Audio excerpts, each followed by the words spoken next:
Today we're making an easy, healthy, delicious, Mexican-inspired black bean soup. You're going to need some black beans. You can use canned beans or you can cook the black beans yourself in plenty of water until they're tender. We're also going to need a flavor base. We're going to make one with some carrot, onion, celery and garlic. We're also adding some bay leaves. For the spices, we're staying Mexican, so we go for cumin and some chipotle powder. If you guys don't have chipotle powder, you can replace it with a combination of smoked paprika and cayenne pepper. Let's get cooking. Heat the olive oil in a large pot or Dutch oven, then add 1 chopped onion, 3 or 4 carrots. The carrots you can leave a little bit chunkier than the onion. I like to cut them in half, then in half again. If you guys don't want to chop the veggies by hand, you can use a food processor. Just pulse them once or twice without over blending them and you're good to go. Saute these for 4 to 5 minutes on medium heat, stirring often. This is the flavor base that is gonna really infuse the black bean soup with flavor.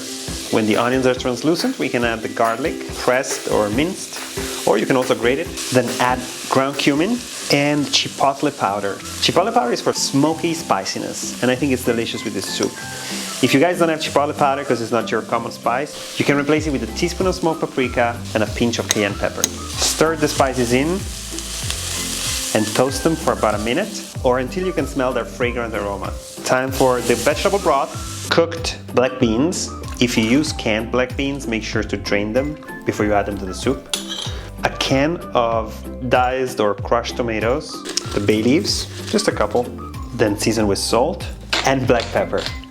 Stir everything together, then cover with a lid, bring to a boil, then lower the heat, crack the top open, and simmer for 25 minutes. While the soup is simmering, we can prepare the toppings. Toppings are everything in this kind of recipes. They make the meal complete and colorful. Okay, so we're gonna top the black bean soup with pico de gallo. We're gonna make a quick one. You're gonna need some vine tomatoes or Roma tomatoes.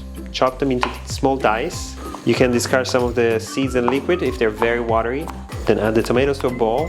Add a small finely chopped white onion, some chopped jalapeno. I couldn't find fresh ones, so I'm adding pickled jalapeno, more or less to taste. Some freshly chopped cilantro, a pinch of salt, and some lime juice. Stir and set aside.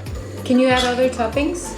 Yeah, if you don't want to make pico de gallo, you could use corn. We love this soup with corn on the cob. Boil it for like 5 minutes and slice off the kernels and add it to the soup. It's delicious.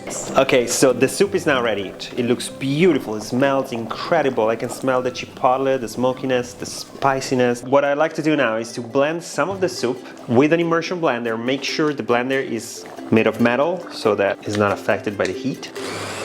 So just blend 1 or 2 cups. That's enough to make the black bean soup ultra creamy. I'm going to let it simmer 1 more minute. I'm gonna also adjust the consistency with a little bit of water to make it a little bit more soupy. But if you like it thick, no problem. Oh, it's beautiful, isn't it? Look at the creaminess of the blended beans. It's so creamy and hearty.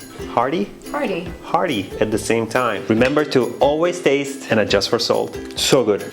Wow, it's so good. Okay, I know what's missing. What's missing? You've got to add the juice of a lime. It's gonna lift the acidity, making the other flavors more accentuated. It's also gonna brighten up the soup. This is a warm, spicy soup. Okay, final stir. Okay, let's make this a meal. It's almost like a chili, really. This time we're gonna make it a meal by serving it in a bowl with sour cream or thick Greek yogurt, some sliced avocado, a spoonful or 2 of pico de gallo,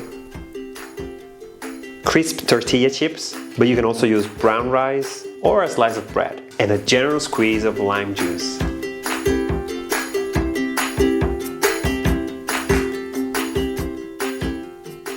How long does it keep for? Oh, this you can keep it for at least 4 days. Let it cool down completely, put it in an airtight container, and it can stay in the fridge for 4 to 5 days. No problems. Without the toppings. Easy, right?